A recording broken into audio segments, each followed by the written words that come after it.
before we even start, I'm going to let Wayne tell everybody, part of that is one explanation of the way we're gathering feedback. And he wants to show everybody where he is. I think almost everybody has a device, and so we're going to let him hear you. Tell us about the feedback tool. Good evening. On Cedar. You get a sleep all afternoon. I tried, man. The Cedar got me. So, what we thrive upon here at SCUC is feedback in any shape or form. And I know everybody in here has a device. Some of you are still looking at it. That's okay. My old teacher style. I'll leave it alone. I won't call you out. If you go to our home webpage, the scuc.texed.net, and it opens up right there on the quick links. There's a button, so you don't have to click 20 times to find this. It's the CCAC information. You click in there, and it's the automated feedback form. So during tonight's presentation, you have that open, and something comes up, and you've got either a plus, you like it, a delta, something that you think you might want to rethink. In other words, something that you go, or you have a question. It's there for you, so you can put that into that form. You can submit it and do another one. You can keep going or have the same one. All we ask is that if you keep it on the same one, whatever the topic is, if it's demographics, please say, hey, on the demographics, it's this. If it's on the facility master plan, hey, on the facility master plan, this. So let us know what you're talking about. So at least put a keyword in there so we know what you're talking about on there. So that's there. We'll also have some paper copies for those of you who would rather write it, but it doesn't have a lot of space in there because we're going to kind of go through a lot of information, and we'll pass those around as Brent is talking for each table. So if you'd rather do it by paper, we can do it that way as well. So there's the automated system on the internet, and then there's the old scribe version that will be coming your way here shortly. Thank you. So tonight, we're going to do our quick introduction speed round in just a second. But Mr. Westbrook, our board president, is here. If you'll wave, Mr. Westbrook, let everybody see you. And Ms. Seaver, our newest board member, recently appointed. And she's great. The board did a good job. And thank you for all that. You still have to run for your seat in the future. We're encouraging her to do that. And then Jerry Perkins, our board secretary, is actually going to say a few words. So I'll turn it over to Mr. Perkins. So thank you all so much for being here. I know it was high on everybody's list, but you know we got to do what we got to do. It's critical as a board. We're tasked to represent the population, the public, and we can't do it without the cross section that's sitting in here. We can come up with ideas, but nobody can blend it like this. And you know, if we had a room full of third grade teachers, we wouldn't get the same answers as we do with a cross section like this of teachers and administrators and support and community members. So it's what you're doing is critical, and we thank you very much. We use it everything we see has been filtered through you guys, and that's very helpful. Thank you, Mr. Perkins. And we did not talk, but I was actually going to start with this quote from Margaret Mead: "Never doubt that a small group of thoughtful, committed citizens can change the world. Indeed, that's the only thing that ever has changed the world." So kind of coinciding with what he said. And we truly do appreciate the fact that this group takes the time annually, and almost everybody that's in this room, the reason you're here is because you serve on another committee. Like we've combined our committees together, our advisory committees. So not just thank you for tonight, but also the other advisory roles that you serve in our community advisory committee or parent advisory committees or staff advisory committees, et cetera, et cetera. So this has to take, everybody has to take 5 seconds each. And we're just going to start right here. We're going to do a round and just name and then what role you serve within the community. Rebecca Doris, Dobie Junior High. It's Rosamella Steel Band Booster President. Melissa Stecker, Steel Band Booster. Brian James, Steve Shirts. Carla Barkholder, Director of Technology for SCUC. Jennifer Oliver, Pascal Elementary. Lisa Peters, Samuel Clemens. By the way, before we go any further, is anybody in here a third grade teacher? No third grade teacher. Okay, good. Well, are you? Okay. Not that there's anything wrong with third grade teachers. Right. I'm just going to say that. Civil City Council. Will Fannin, parent, taxpayer, college partner. Zane Rodriguez, City of Civil. Rudy Klein, City of Civil. Evelyn Morris, Community Advisory Committee. John Sullivan, parent. Richard Judd, Church. Also Guadalupe County Crime Stoppers. Yes. Rhonda Young Michael, Civil Valley. Brooke Ferguson, Green Valley Elementary. SWAT is public information. Jennifer Colby, Shirts Economic Development Corporation. Mark Brown, Short City Manager. How long have you been on the job, sir? A week. Can we give you a round of applause? Welcome. J.D. Mosley, Facilities and Construction for the district. Will Tyler, Sunny Clemens High School. Damon Edwards, Student Academic Services. Mike Light, Director of Fine Arts. Maggie Cornell, Director of Child Nutrition. Melissa Pollitt, Porter Junior High. Julian Pratt, Rose Garden. Lana Pratt, Technology Department. Lenore Sossman, Civil Elementary. Catherine Jones, Civil Elementary. Mary Hopkins, Hospital Elementary. Welcome, Mayor. We love third grade. Brett Lindley, Director of Secondary Education. Amy Massey, CT Coordinator. Brian Clark, Safety, Security, and Truancy Coordinator. Kelly Kovacs, Curriculum and PD and Proud Parent. Cassandra Gracia, Director of Counseling and CCMI Services. Scott Lenoff, Athletic Director. Angelina Kaiser, Community Member. Ron Goldhorn, Director of Elementary Education. Tim Bishop, Jordan Intermediate, and parent without a babysitter.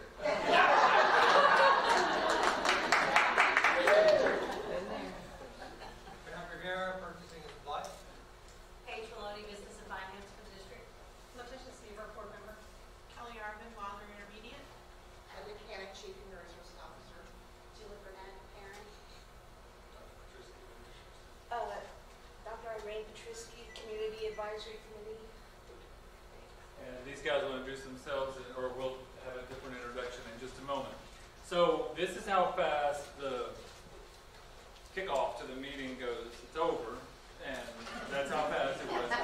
We distributed a fact sheet. Most of you are familiar with the fact sheet. We're not going to drill in there because almost any moment you go into that, there's a lot in it. I will ask Paige Maloney to tell you a little bit on what's on the back of the district fact sheet. We decided to use every piece of paper. So Paige, if you'll tell them what they have on the back of the fact sheet. In the center column, we basically have our 17, 18, 19 comparisons for our student demographics and what our budget was and things like that. The bottom line, for our budget this year, we did build the 18-19 budget on 15,721 students. And as of today, and I just checked it right before I came over here, we are at 15,841 students, so it's plus 100, which is a good place for us to be because we fell short of those projections for the two previous years.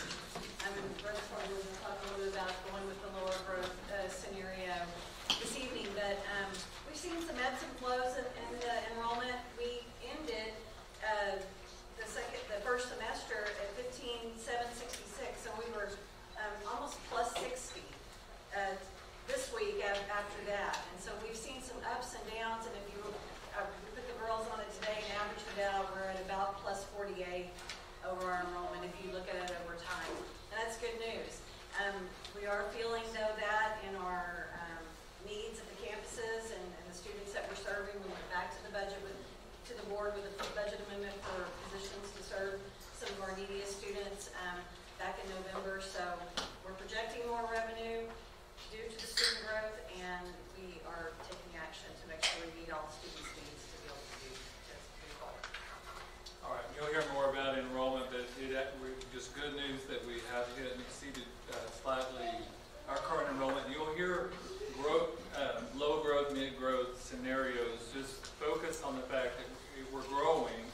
You know, it's just is it this line or this line or this line, and you know, so we're all still in a pattern of growth and positioned to be in a pattern of growth for a while. Obviously, it's just a matter of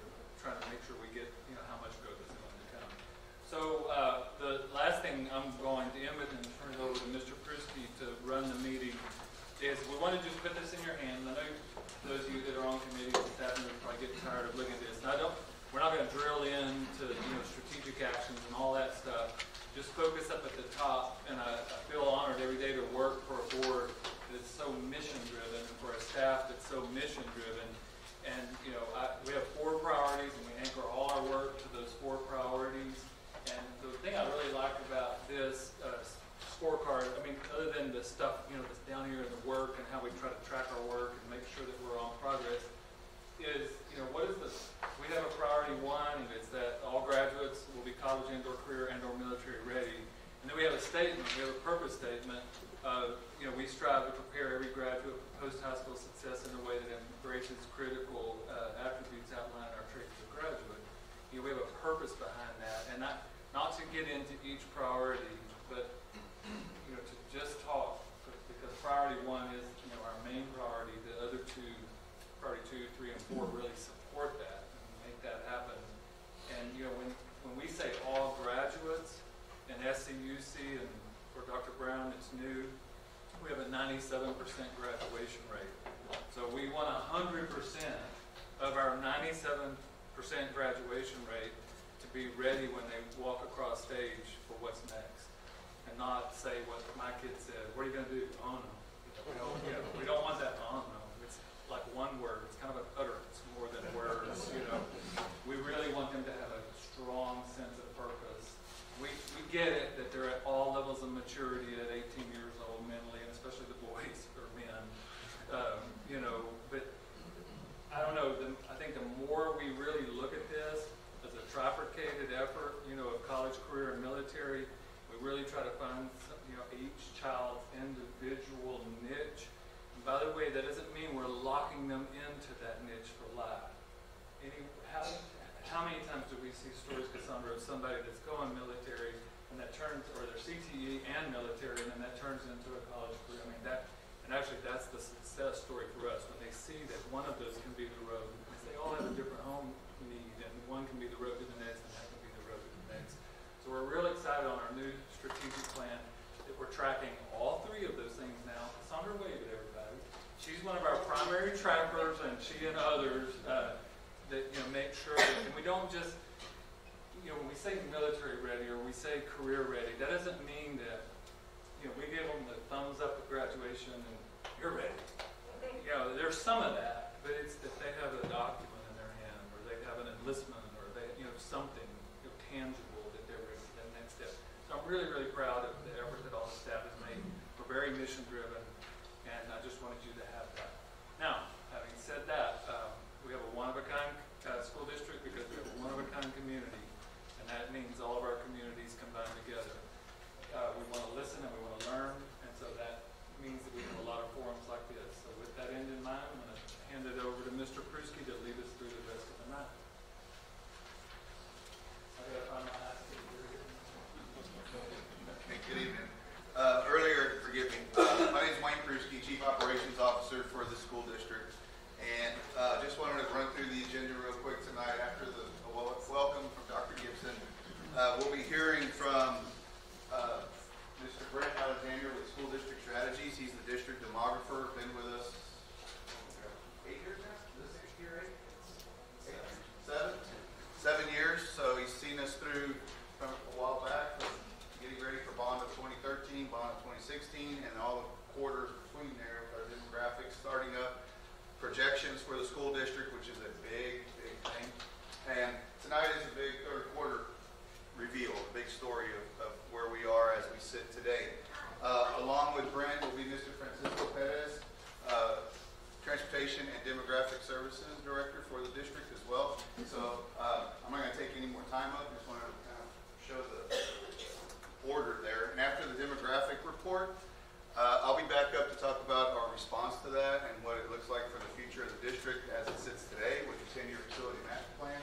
And then we're going to close it up, as you see there, with some closing quick questions, Q&A, and then a community survey. Since I got you here, we're going to give you another piece of paper to fill out. But we really, as we talked about it earlier with feedback and with the survey, this is part of our strategic plan on priority 3. So this is some information we'd be happy to get from you guys. So appreciate the time to take from them. So without further ado, just real quick. Again, Francisco Perez, I'm the Director of Transportation and Demographic Services, and we're passing out just some information that you see, and just to kind of give you an idea, it's gonna have the summary page, and Brent is gonna go into detail on the information.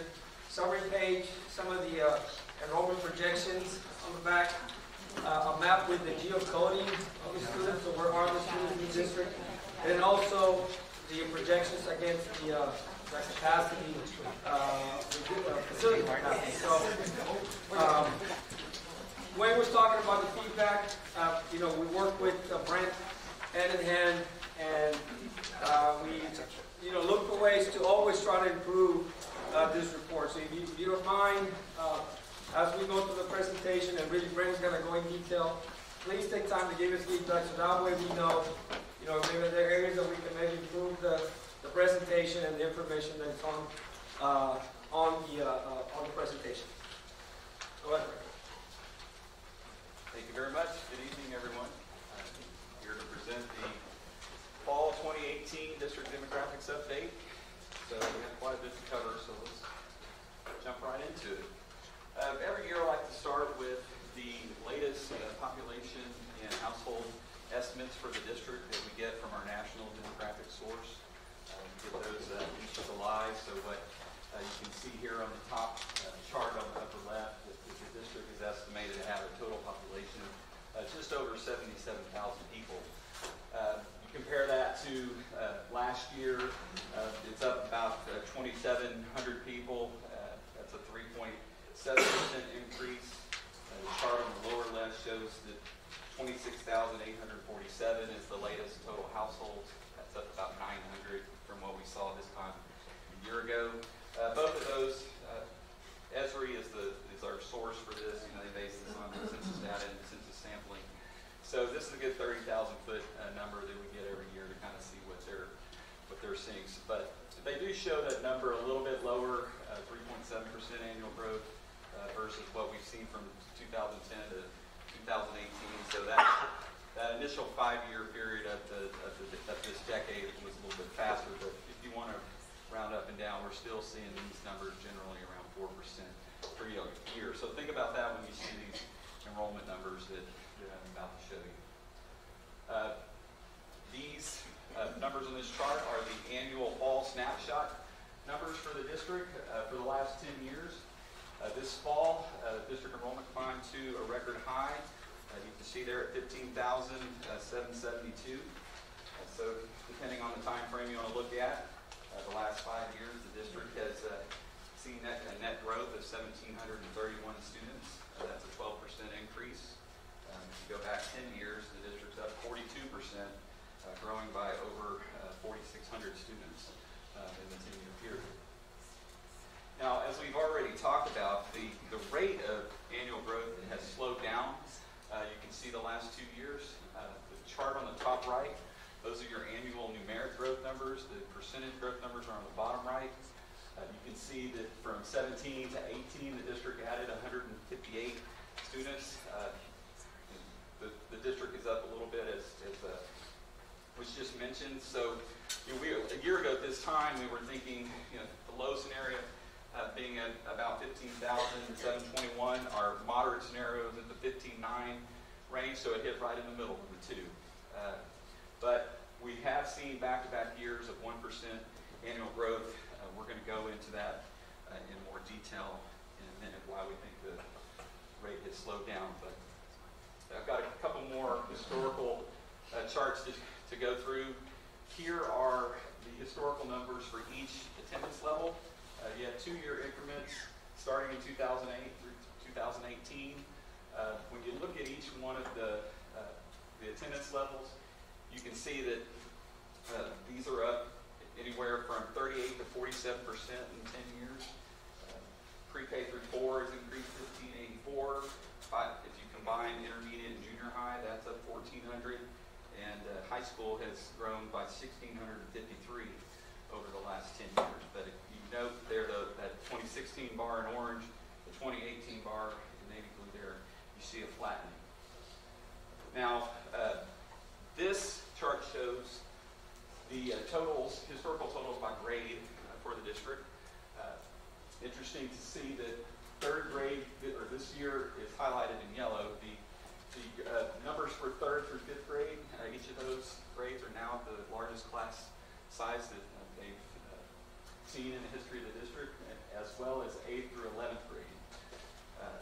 Part of the reason that the district has seen slower growth is that we've seen a flattening in the numbers for K through 2nd grade, and then we've seen the numbers for 6th and 7th grade actually slow down for the last 2 to 3 years. So if you look up here, you can see that in kindergarten, that number was 982 in 2014, 988 in 2015. It's stayed at 983.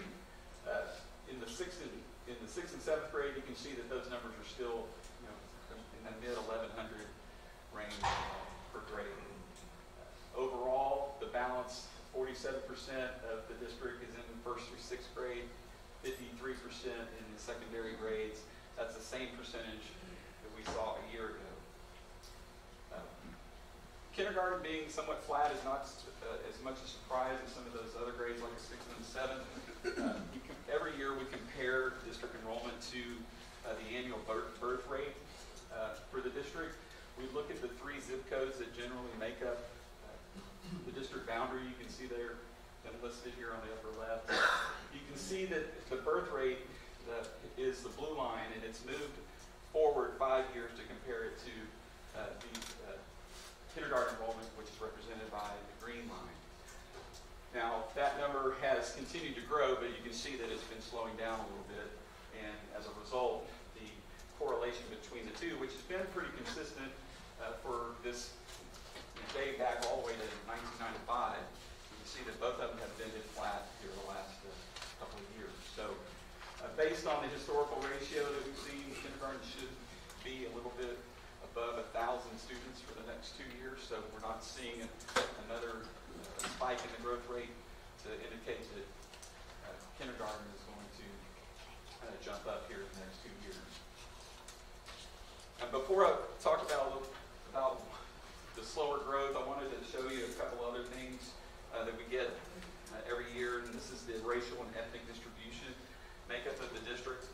In 2018, the district's enrollment is 42% Hispanic and Latino, 37% white Anglo, and 12% Black African American. You can see that the district has trended, as most districts in the state have trended more Hispanic here in the last few years. Now you have to go back to last year to get all the data for all the neighboring districts so we could do a comparison. You can see here that the SCUC numbers are there in gold. The state of Texas is in red. So note that in the 2017-18 school year, 52% of all the students enrolled in the state of Texas public schools were 52% were Hispanic and 28% were white Anglo. Region 20 is 69% Hispanic, 21% white Anglo. So you can see how the district compares to the state, to the region, and some of the neighboring districts. Now, while the demographics of the students have been changing, the socioeconomic status of the district has remained relatively unchanged, which is a good thing. I think this is, a lot of people, when they look at buying houses, they jump right to this number. So look to see what the economically disadvantaged number is for the district. SCUC is there at the bottom of all of the well below the region in the state, as well as below many of the neighboring districts. You can see that just from 2005 to 2018, we've only seen that percentage grow from about 25% to 29% of all students enrolled being on the federal free and reduced lunch program. Now, let's jump a little bit into why the growth numbers have slowed down recently. Now, this chart here shows the orange bars are the number of students that have an address within the district that attend another public school district or a public charter school. So you can see here that the district had a consistent number of students that lived in SCUC but attended outside the district through the 2015-16 school year. And then it has jumped to almost approaching 1,100 students over the last 2 years. So that's a 414 student increase just since the 2015 school year. So what happened right there? So what happened was Founders Classical Assurance opened, and they started with 330 kids in 16, K through 7. They added a grade in 17, and now they've added an upper campus, a ninth grade, so their campus is now up to about 450, 460 students. That's one of the biggest reasons for the slowdown in growth is that some of the existing students have left to go to that school. Mr. Alexander, those numbers include children that have are now going to online public schools? No, they have, that is from PEDS data showing that they have enrolled in another district or charter school, not, for example, if there's, like Grapevine Colleyville has IF University. No, that, Okay. I believe that it does not. Okay, thank you. That's a great question. So, that's a major change that's happened since 2016. And we talked about it last year for the first time. They're going to continue to grow. So that school has 3 more years of adding a grade. So potentially they could add another 250 students over the next year, which is one of the reasons that we continue to talk about the low growth scenario. Because I'm going to show you that the demand for housing and new construction is still very vibrant here in the district. But you do have that occurring, as well as other factors within the district's boundary. Now this is always fun to watch the growth. These are the dots of all the students that were enrolled in 2012. So again, 6 years ago, and then here are the dots for the students that have moved in since then. You can see, if you've seen my previous presentation where we talked about the FM 1103 corridor, we've talked about the 1518 corridor. We're going to talk about a little bit more tonight about the I-10 and 78 corridors, the new growth areas that are starting to open up. But when we toggle back and forth, you can see how many of those kids have come in each one of those areas. So 98% of the students that are enrolled in the district live within the district boundary. That's something we've seen consistently year after year. So about 2%, a little more than 275, 290 kids transfer into the district from the outside. This slide shows where the kids live by planning area for all grades. You can see a lot of the more densely populated areas there, north of 78, west of 3009. So that area up there in the north central continues to be very densely populated. Now, when you compare what's happened over the last 6 years using the high school boundaries, you can see how the northeast portion that contained the Steele High School zone in the FM 1103 corridor, how much that has grown. Look at these numbers. Since the fall of 2012, the numbers in Cibolo and the Steele area, they've added or seen a net growth of 1,956 students, compared to the Corbett-Clemens tenant zone, which has only grown by 356 students. So we've seen that number, where Clemens was a higher proportion of the district's enrollment, we've seen those gradually grow to almost 50% of the all students enrolled in the district in each attendance zone. Now, where the losses have occurred and what slowed the growth is that the existing population in the northwest or the west side of the district there, you can see the losses over the last 3 years. So the net decline from our 2015 geocode is 521 students there you can see they're outlined in blue. Now, but look at all the green areas that have continued to grow. The FM 1103 corridor up 1,163 students, and the growth down 1518 is now up 224 students over the last 3 years. If you look at just from 17 to 18, we're starting to see improvement in that area that has lost, that mainly lost in 16, 17, and now it seems like it's been better over the last year, with only this western part here in the city of Schertz being down, where most of these others have grown to where at least it's leveling off again. So what continues to drive these areas that you see on the map in green is the housing market.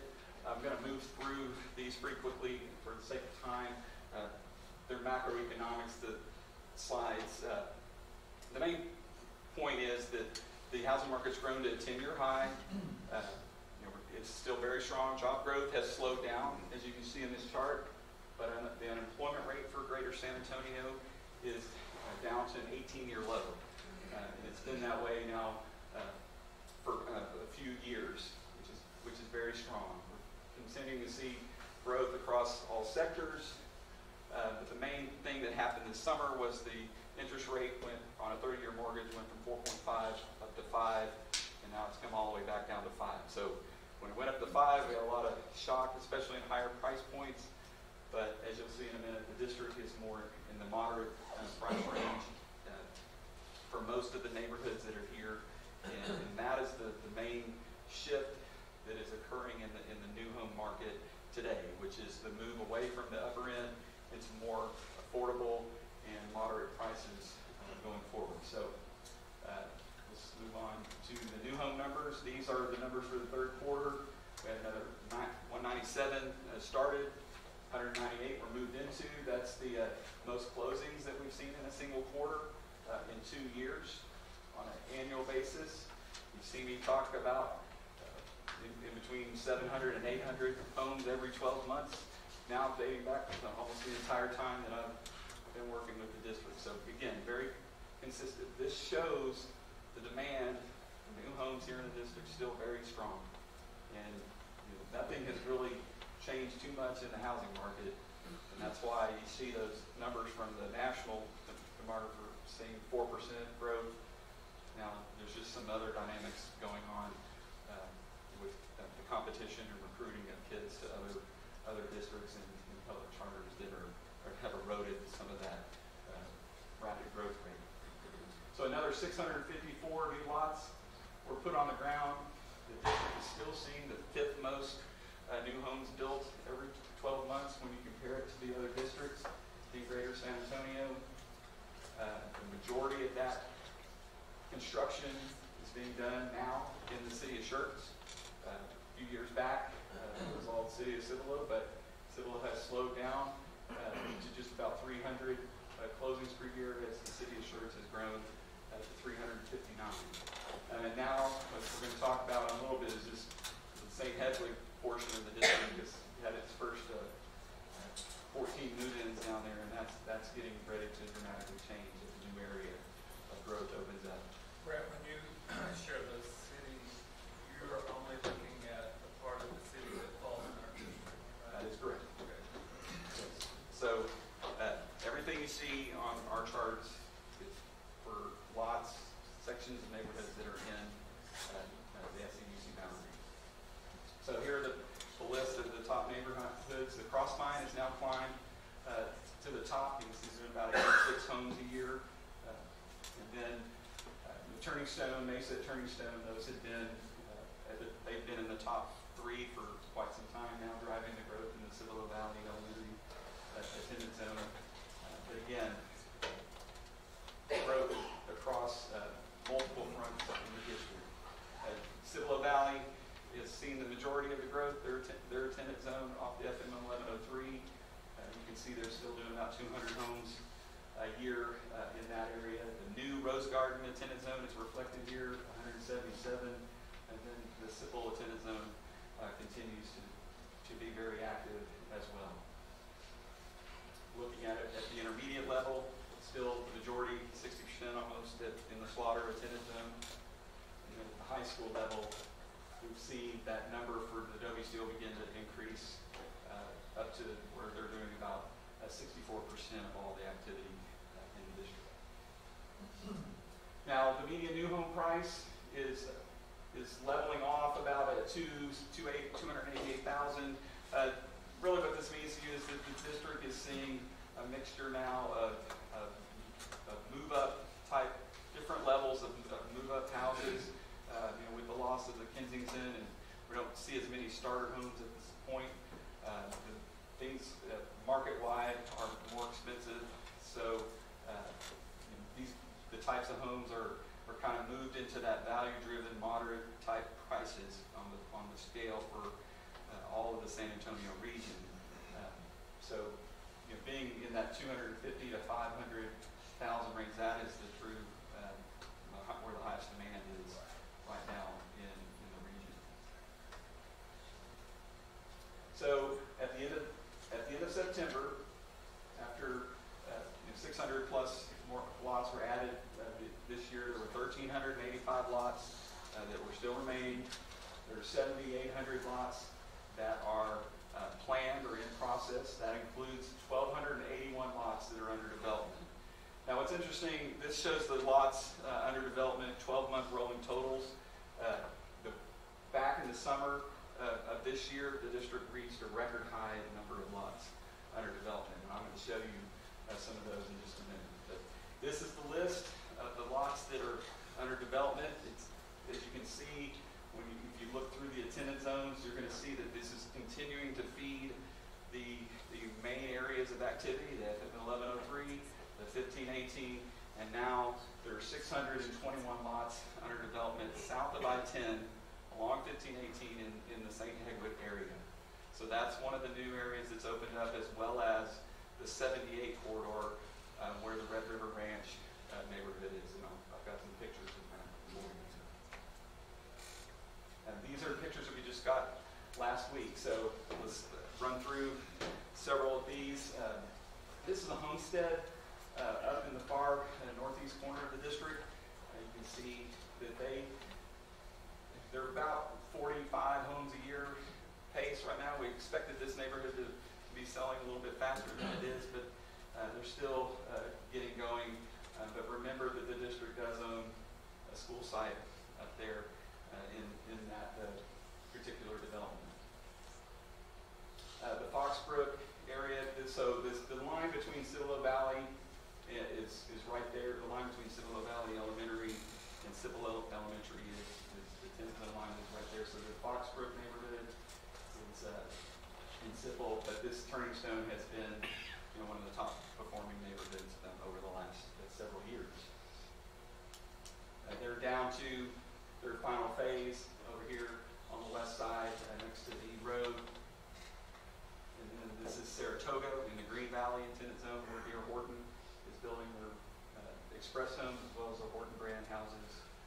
You can see that they've made quite a bit of progress over the last couple of years, if you remember what the pictures look like just from 2 years ago. One of the, we've talked about the Kohler-Beasy properties. This is north of Steele High School. So you might not even be aware that this has started, but north of Buffalo Crossing is Buffalo Crossing 2. So here's a picture of it. So a lot of this area that is in the Wiederstein Attendance Zone is finally starting to move dirt, and so we should see houses coming into those areas in the next couple of years. This picture is back from October, but one of the big developments that's coming in Cibolo is the Steel Creek neighborhood, also D.R. Horton. Here's Steele High School, so you can see some of the property being cleared off for these initial phases of this land. So we didn't get a good enough picture of it last week, but we're watching now, and it should be moving forward throughout 2019. And we see houses. Now that neighborhood master plan, different phases, different lot sizes, or different size lots, and price ranges, maybe even some active adult 55 and age restricted property in there as well. So it should be a really nice development. This is the 78 corridor. Here's Red River. So D.R. Horton is in here, and last quarter, the photograph, they essentially had all these pads and slabs going, and then all of a sudden, now you can see all the houses. They will build 40 houses a quarter in the city alone. They are a machine. So one of the apartments that is out there is the Tuscany Oaks. It should be on that property. We're expecting it to get started here within the next 2 years. If you move further to the east, the Venado Crossing, way out on the eastern edge of the district, it's moving dirt. This is 500 lots. The initial phases there along the district boundary. So more to come on that in the next couple of years. It is moving forward. Come down Church Parkway. Wilshire Homes has started their model models and some spec homes in the Vinesville Farms neighborhood. And then moving south along 1518. So here's existing parts of the Crossvine, Sedona, and then more phases there on the west side of the neighborhood. And then as you move further south, you have Halley's Cove. And then as you jump south of 1518, this is really the dramatic area of the district that I want to highlight. This is a picture from last year's report. So look at that. So we were seeing the streets going in. You essentially have 960 lots planned in this picture right here. And then here, later, you have houses all through here, more lot development up to the north. So you have Halley's Ranch, Asher Place, Feathers Place, and Hunter's Way. So again, so combined, this is 960 lots. You use a 0.7 yield, and you could have 600 plus students here to build out over the next 8 to 10 years as these neighborhoods. So this area is getting a lot of attention. A lot of it is in East Central. Here's I-10. A lot of this area is being looked at by developers and builders for additional neighborhoods. So this could be an area that really sees a lot of growth over the next 10 to 15 years. A lot of that will be in East Central ISD, but it does bring attention to that corridor, and some of it will eventually spill over the boundary back in to the I-10 corridor that's in SCUC. All right, so what does all this mean? We're still tracking 2 apartment complexes. Just keep that in mind up north by where the movie theater, the retail development, and Cibolo Crossing, along with the Trophy Oaks that I just showed you in Red River Ranch. I've listed the artisan properties here. I've had them on the forecast, or at least listed them on the slide because we've been watching them, but I do think that those are not going to happen at this point. They don't. They've withdrawn their application for state tax credits, and so I continue to watch it. They're not in the forecast. But the main thing is for you all is there's 646 apartments in the pipeline right now, in addition to all of the new single-family homes. So you take all the neighborhoods, you forecast them out. Roll everything up. 779 homes per year over the next 5 years. So there's not really a change that much from what you've been seeing. I mean, the demand for new homes remains very strong here in the district. Now, what are the homes yielding? And what is that? So how does the new home development impact enrollment? All leads into, we take the geocoding, compare it to the housing data. When we look at everything that we've surveyed for the last 7-8 years, the overall yield is 0.76. You look at only the neighborhoods that have been active the last 12 months, that yield's slightly lower. Last year, 0.68, 0.7. That trend of being a little bit smaller is a mixture of maybe the house is getting a little more expensive, so having a little more older kids or fewer kids, as well as some of the exiting in some of the homes that had already been occupied over the last few years. But essentially, what we're seeing is that for every 100 houses are built, 70 student growth. Apartment-wise, there's a 0.3 yield for data for the last year. That's down a little bit from the last 2 years. So we did see a little bit of the apartment, 15 loss of 15 here, loss of 10 there, kind of added up together, and it drops the yield a little bit. And so what does all that mean for enrollment growth going forward? We think that we've slowed it down just a little bit from 2% on the moderate scenario down to 1.7. Those scenarios still 1 to 1.5. So you're looking at another year of 1% growth on the low scenario, 15,931 at this time next year. There's still potential that it could be closer to 16,000. So that's what we're thinking for the next 12 months. Over 5 years, we're still in that 1.5 to 2% growth range going forward. That's another 1,100 kids on the low scenario over 5 years. If we get get back to the moderate growth rate, 1,400, potentially more than that, if the existing population will stabilize. How that looks to compare to the district capacity shown here on this slide. Essentially, it puts us on target to, elementary, you can see, should approach max capacity in that 2023 to 2025 time frame. You can see that the other attendance levels, especially high school, around 2023 to 2025, again, approaching max capacity. And Mr. Pruski is going to talk more about how all that looks on the different facility forecast. So I know that's a lot to jam into 30 minutes, but my 30 minutes is going on. So did anybody have any questions over any of the demographic information? You got your chance. We paid this guy's travel to be here. So that page that's on the screen is the one the summary that you're taking with you. So if you think about it and reflect and a question pops up for a feedback, come on with that. 10 o'clock tonight. You want to give them till 10 o'clock tomorrow? Maybe tomorrow? Sure. Okay, we'll leave it open for about 48 hours. Let you think about it. Before Brent. By the way, let's give Brent a round of applause. He did that 30 minutes. He had an over and under going over there for 42 minutes, and so I somebody did a good job.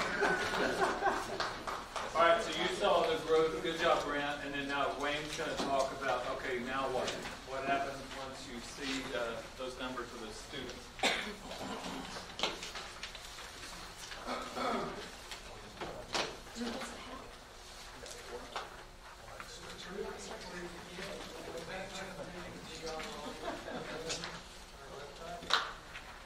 Yes. We will have this posted tomorrow at some point in time on our district website under departments, facility planning and development, and then you'll see the housing updates there. Again, on the feedback, if you have a question, a comment, concern, you have the paper version, you have the online version. Can we time that for tomorrow? I did, yeah, I already changed mine. Come on. Awesome. Okay. In action back there. So Brent went through a lot of information, data, everything else to there. And so the information is given to us, then that provides a okay, now what? So this multicolored page, the document that's up on the screen, this is the now what. So what we've done is created a facility master plan that aligns with the demographic data that is on the projections. And I just want to kind of orient you on the page. Some of you know this inside and out, but for those of us who are new, just as a reminder, first off, it's a draft. It's a living document. We change it up every time Brent calls, texts, email, whatever, and it happens, and it's like, okay, this goes in there. But over the top, you see the years, so by year. And then down on the left side, you see the categories there. Elementary, intermediate, junior high, high school, et cetera, as you go down. Now in the projects, you can see there's a green bar going down, a vertical green bar in 18. So we've already had that bond. And you can see the projects in gray. So that's where we're sitting. We're working on some of this. Some of this is done. Rose Garden's complete. Clemens will be complete in 2020, April of 2020. So that project will be complete. And you kind of see as we go through there. On the bottom, this is where Brent's data comes in. You can see the enrollment projections go across by the year, by elementary, intermediate, junior high, and high school. So then we start watching that. So that is what we look at, the enrollment figures, the data, the trends, and seeing how that impacts our facilities. Now, we can globally say on the chart, there's, I'll try to do it. So on the elementary next year, you see 5,780 elementary kids. Somebody would go, okay, divide that by total elementaries, and that's your number. Well, it kind of doesn't work that way, because we kind of northeast corridor is booming, and now the south is booming. So we kind of have two fronts there, you know. So we got a growth pocket here and a growth pocket there. So, you know, so we look at that. We look at what the campuses can hold. District leaders and staff look at these things. We've already got some preliminary projections that are being looked at for next year. So you kind of see it by campus, all the way down to grade level. And then we look at what comes up next. So what does all that mean? Well, most of y'all probably already jumped. If you see a bond to the far left, and the next bond would be projected in 2021. And you can kind of see the projects that today, what we'd be looking at or considering. So an elementary school, and then the high school number 3, and then you can see the rest of the CTE, some work there around the district, some technology, land. The technology, land, transportation, and HVAC, those are kind of rubber stamps that kind of, for every bond, we're kind of going to go forward in there, and you kind of see those go through there. Well, what's way on the right there, those blue boxes, those are the ones we're watching. So, you know, you don't see it in the next bond in 21, but it could be considered in 24. So this is not static. What could happen is, as you heard, our growth, and if you remember the chart that showed it, 500, 600, 700 kids a year, and then we come back and we're at about 150. So right now, these bonds and these projects can slide. That's the whole living document part of this. So depending on what may happen, we may have a 3,000 home development pop up and they're blowing and going, and now we got to watch that. That may change something here. We may have some other things that may slide that elementary this way and bring the intermediate forward. Just off the top right now, looking at intermediate numbers, they're pretty static. Remember the classes, the record classes? Those intermediate numbers are kind of flat. So we're watching those, so to speak, elementary and high school. And in between there you have the intermediate and junior high. So this is... Just want to interject, and I'll give you a chance to catch your breath.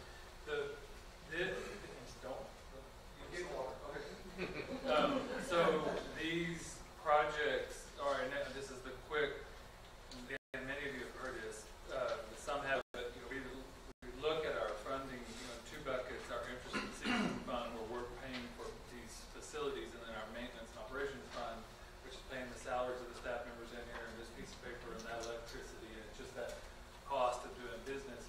So what we did not do tonight, in the interest of time, but I'm going to plug it for just a second, is that this is primarily interest and sinking dollars. So, when we're looking at this, we're looking at interest and sinking. So if you're thinking, yeah, that's great, we're going to build it, but how much does it cost to operate it? Now that building is 12 years old, and it's time to replace technology and air conditioners and, all of that. So to go along with this, and our community advisory committee has been very instrumental in helping us and the board develop what we're calling an expenditure projection plan. You might hear EPP, and that's M&O costs that are associated with maintaining everything once it's built. Does that make sense? And it's the stuff that's outside the regular budget.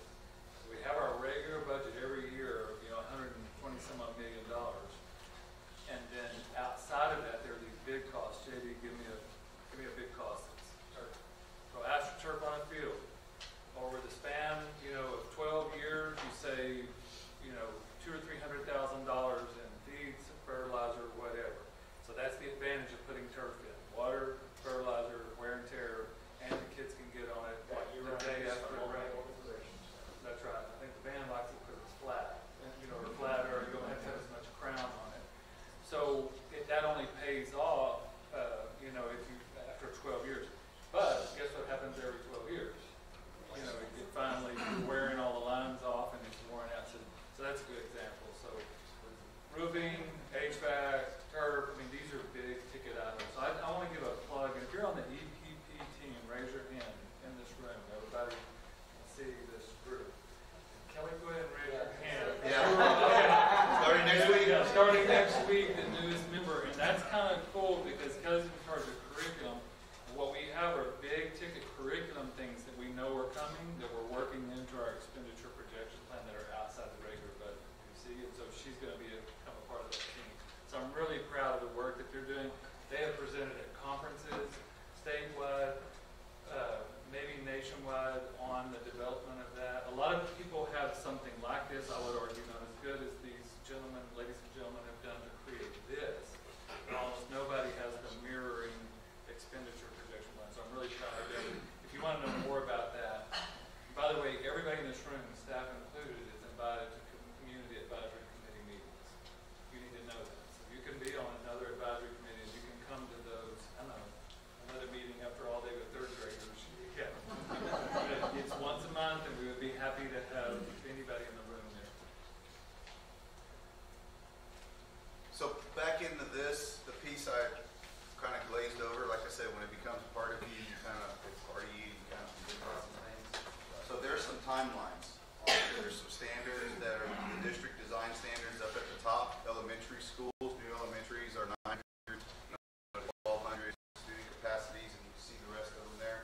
And then on the bottom right, it's a timeline for delivery of a project. That's why some of these boxes or these projects go so long. So from the minute the district decides, of course with board approval and whatnot, yeah, we're going to do elementary. Boom. It's 36 months. Unless we fast track it. We use a prototype model. That's helping us on time. A high school, pretty much going to be 4 years. That's from go. So you got design, you got preliminary meetings, design meetings, you got community input, all that, and then you start construction and everything else. So just because it's here, it'll open, count the years down the road. So those maroon boxes, that's when the projects would be closed, or if it's a campus, when it would be open. The dollar amounts there, that's by contract years. So say, for instance, I'm going to look at we'll use the high school line. So you go to the high school. If we were to go out for bid in 2021 with our current high school model, the projection's about $179 million. If we wait a year, it's 186. Raise your hand if prices are going down in your world. They're not. So that's what happens.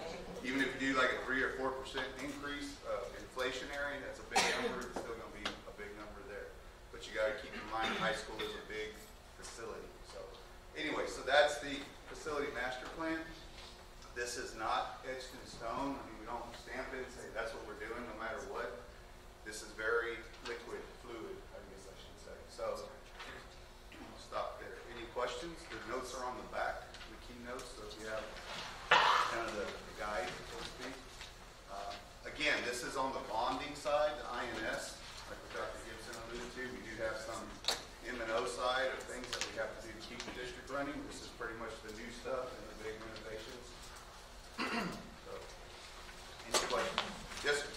So, on this sheet,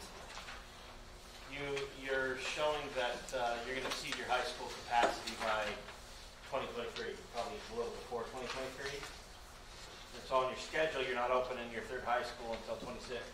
Correct. So I know you have your eyes on that. So how do you meet those challenges given the time frames that you have to work with?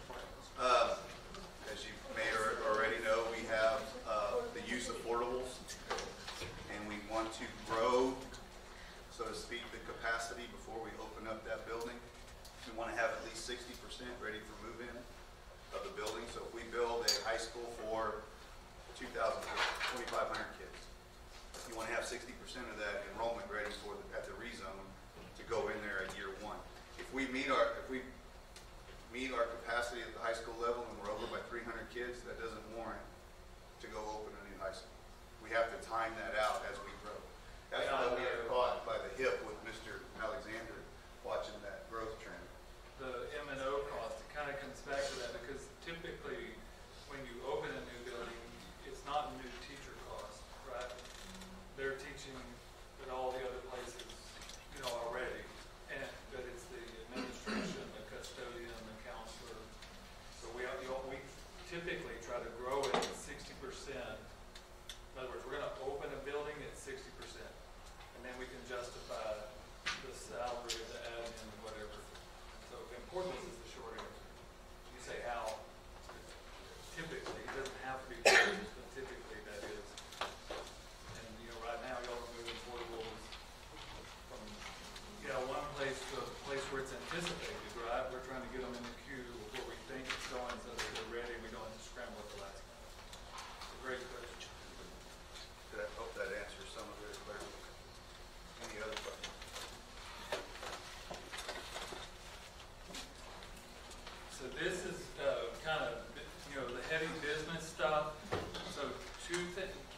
on feedback again. Tell them what you're about to pass out and then what's on the website again. Okay, again, on the website, you have the digital version. For those of you that want to do it via your device, you have a piece of paper table for handwritten feedback.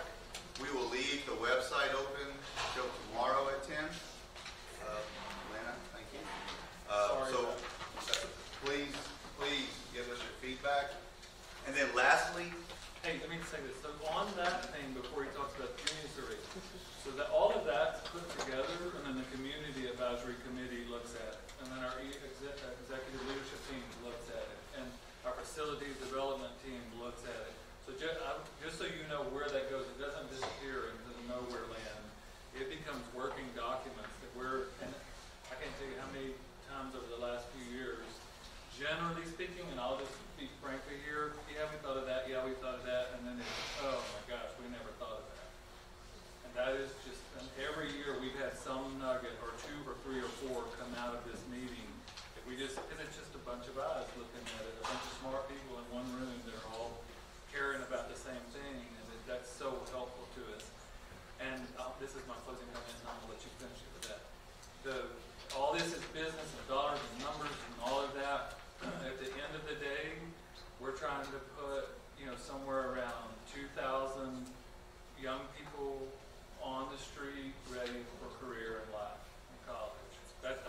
All this, everything you see, fancy numbers, demographer reports, that's what it's all about. And it's not, and that's oversimplification what I'm saying, but that's what we're here to do. So that's the quality of what we're trying to do. I would argue after 20 years as a superintendent that, or 18, 19, that big part of that putting them on the street is not just them walking with a piece of paper in their hand that's a diploma, but it's the activities that they were involved in and what they've learned through those activities is probably just as important as that piece of paper. I can tell you for my 3, 100% of them would have been little twerps without extracurricular activities. They were little twerps, but at least the coaches were keeping them tired and the fine arts teachers were keeping them tired and worn out and engaged in activities. And I joke a little bit about twerps. I love them. And they can find adults. It's a miracle what happens. But I look, though, at them becoming adults, and I'm not kidding. I see them now repeating some of the things that their coaches or teachers told them that they used to roll their eyes at. And now, I can't believe these young kids, they don't understand the value of good work. You're just like, yes. But a lot of that came through their activities and their academics. So we're committed to that, and that's just that used AstroTurf is a good example. How many kids a year use that turf? Yeah, it's almost every kid at the high school at some point is on it for one reason or another, and so that's why that stuff's important. And we don't want, Wayne and I talk all the time. I know there's talk. We do not want to be extravagant with the stuff that we do. Obviously, you can look around, but it needs to be clean. It needs to be nice, and it needs to be. And so that, just so you know, that's kind of our sweet spot that we're constantly looking for. And that other end of this building is an example. It's sat there for 30, 40, 50 years, never been touched, and it's like, okay, they finally said that's enough. This place stinks.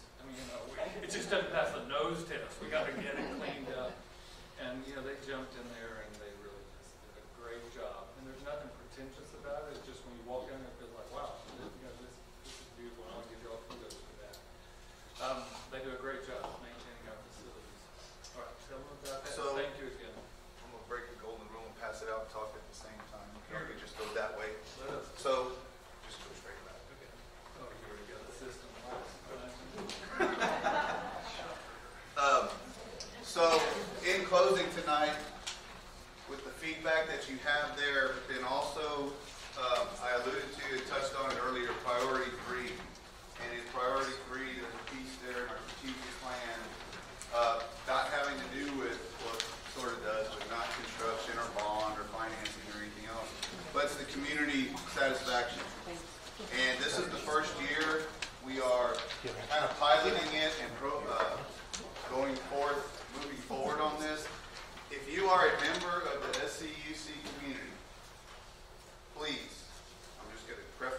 that. If you're a member in our district, live here, work here, whatever, so that's pretty much everybody.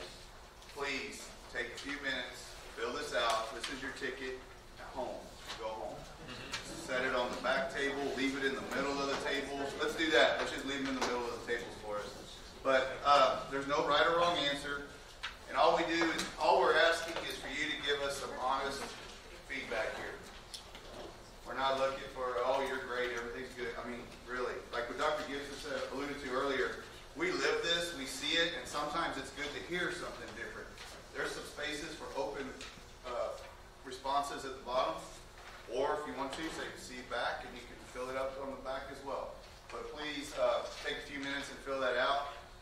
We ask you also, because we're going to disaggregate this, on the indication of it says type of business that best represents you. If it's there, great. If not, other, and line it out for us, or if we missed something. And I appreciate your time doing this. Any questions on the survey? Okay. Again, once you're done, just put it in the middle of the tables.